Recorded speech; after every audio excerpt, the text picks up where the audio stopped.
Happy Thanksgiving, everybody, for those who celebrate it. Yay! So Marissa and I are here today to talk a little bit about what was drinking on the... Drinking. We drinking it up. What they drank at the first Thanksgiving. And it's not what you think. It is actually cider. By the time, the Pilgrims reached America, they all had drinking all the cider by then during that long voyage, and there were no hops in America at the time, so they just used what they could and made cider. And what I assume what they did was made a type that's called Scrumpy. That's like a synonym for rough, so it's like a rough cider. They just put whatever apples were available. Ferment some shit, okay? Yeah. To be honest, I'm not a big cider person. I don't know much about it.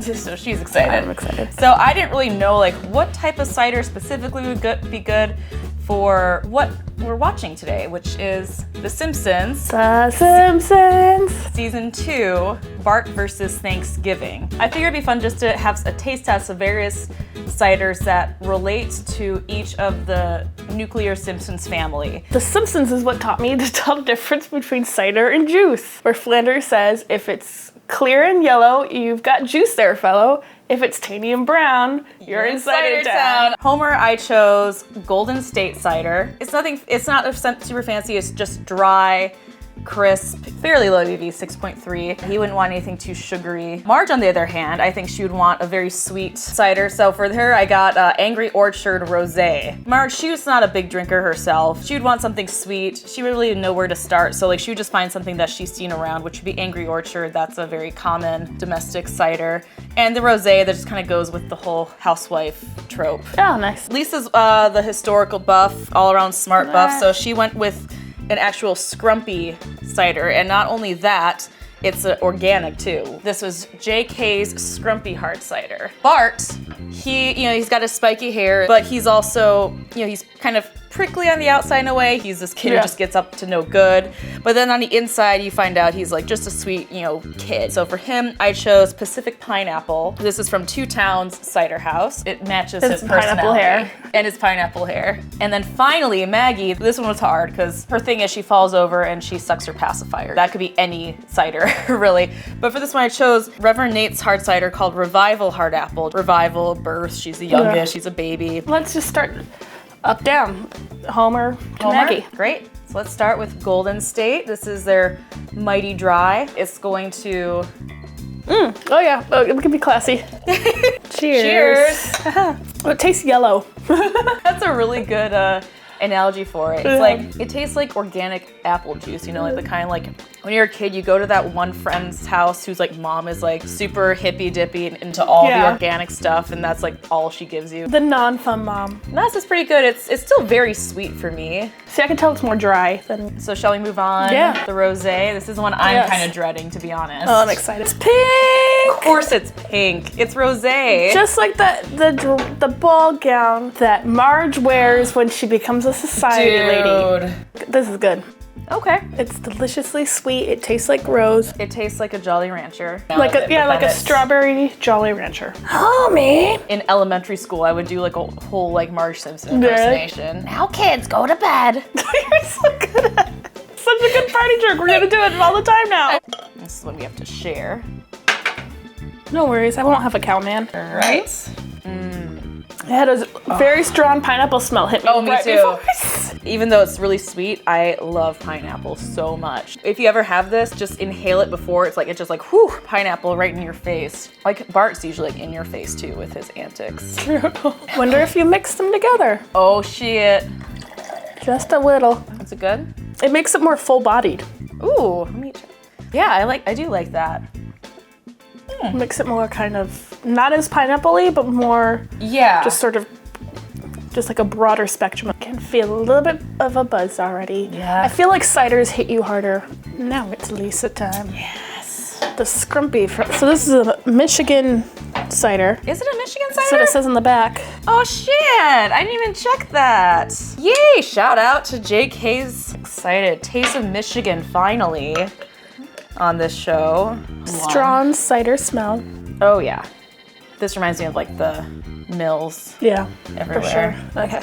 Oh my god, this is... You can taste the hardness. You can taste the alcohol. I'm tasting like full on like cider mill cider. Yeah, it's very, yeah, I can see the cider mill cider, like it's very pressed. Very pressed And flavor. it's got the cloudiness too. And like the other ones we've tried have been all clear. And that's the Scrumpy. That's the kind that they would have had similar at least. All right, finally, Reverend Nat's hard cider for Maggie. They're all so different. Tastes a little bit like beer. Like my favorite because looks like there are no it But it does smell a little hoppy. I think that might be the Saison yeast used. Yeah. So Marissa, what's your favorite? Probably the rosé, maybe the pineapple. Yeah, the pineapple is really good. I'm a fan of... You're a fan of Reverend Nat's. Yeah. Because it's the most dry I've had of this selection. And then these two are close seconds because this is more like, reminds me of like traditional fall cider, but in alcoholic form. And then this is just like drinking pineapple juice, which is also amazing for me. We're gonna speed through these ciders. Cheers. Cheers.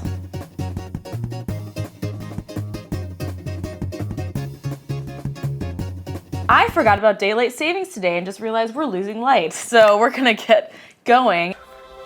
All right.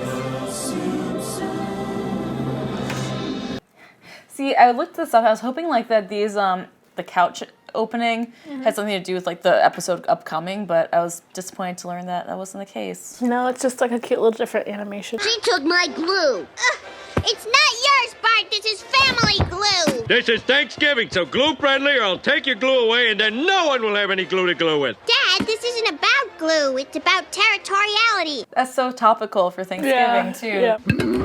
Oh, honey, please, you're in the way. Can't I help it? I love this episode so much because you can relate to everybody in this episode at some point or another. Oh, exactly.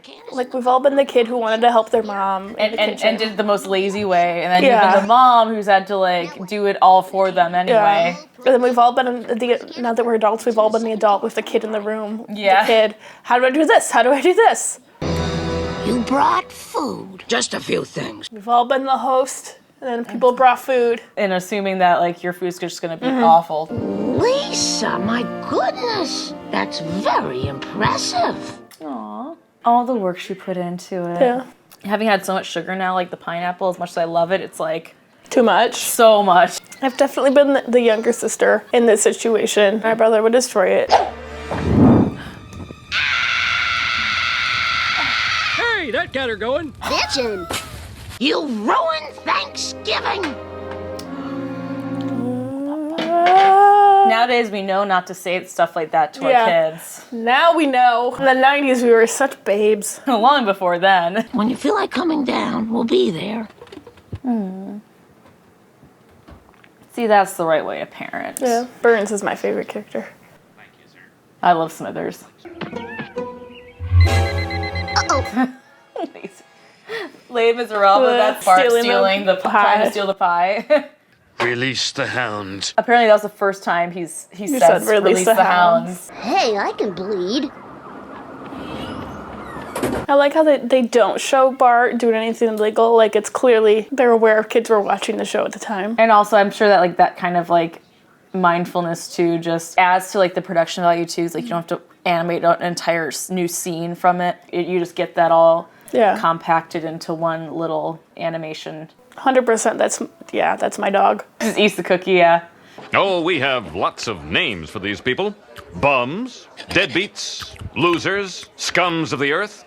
We'd like to sweep these people into the gutter. It's such a great caricature of like those local types of news news team, stories. yeah. Now listen, guys, I was thinking, unless you feel weird about taking money from a kid, I thought maybe... I wouldn't feel weird. What was that? No, I would wouldn't feel feel weird. weird. No, what are you talking about? I would say something comforting, but, you know, my voice. Marge's mom is such a bitch. Even worse than her sisters, because at least her sisters have like a reason to be bitter and shit. Yeah. I'm sorry, too. No, that won't do it all. Yeah, boy, get down on your... Anxiety. Yeah. Right? Exactly. Such a good analogy for anxiety. Yeah. How's he not fall off the roof and break his leg? That's later on in the season. Leave me alone. Just look. Okay. This is where it's so heartwarming because, like, I don't feel like a lot of, like, brothers would even bother, like, doing that. Yeah, going deep inside. Or, like, just not just brothers, but, like, people in general, like, you know, just caving into that request. They just be like, no, fuck you. No. That's my jaded view of siblings or something because I don't have them myself. Oh, but I love this. Yeah. Just simple and happy. Even the animals are happy. So, Marissa, any final thoughts? I mean, I like that episode. What do you think makes a successful television special? Something that brings a spirit of, like, whatever its specialty is about. I think that's really what makes a good special. So That's like, what I was and thinking. I think in this case it definitely does, because like Thanksgiving, be thankful for what you have, which I think Bart eventually does become thankful for what he has after like just spending a night on the streets. No, and it's not without its problems, but it's No. still. And then, but then he's giving too, in that he actually gives an apology to Lisa. He gives his $12 from donating plasma to the homeless guys, and it like also shows like the problems of the holidays, whatever thing it's celebrating. In this case, like the B plot was the extended family members coming to town. Yeah. So Whom you always disappoint. You'll never. Yeah. You'll always disappoint your extended family. yeah, so that's why I think it's a very successful special. think it's so good. It only fails in that it should have been like, it could have been twice as long. I like it a lot. I think it's a really good. It's one of their most well-known, one of their better episodes. Yeah. It's on multiple lists of like the best Thanksgiving episode, which partly is because there's not a lot of TV shows that do a Thanksgiving episode. No. So the pool is smaller. It's whole marketing thing, you know, they have to be able to market to outside the US. But this was also really fun. Yeah. Like just tasting all these different ciders, like all across the spectrum. Very like, different. very sweet, very dry, just very different flavors. Like pineapple, not what you would usually expect from a cider versus traditional cider, Yeah. commercialized cider. Thank you for going on this journey with me today, Yeah. Marissa, into the Thank you, Carrie. For you're in Cider Town. I hope you guys enjoyed this little kind of off the beaten path way of how we did things. Let us know what you think in the comments. Happy Thanksgiving.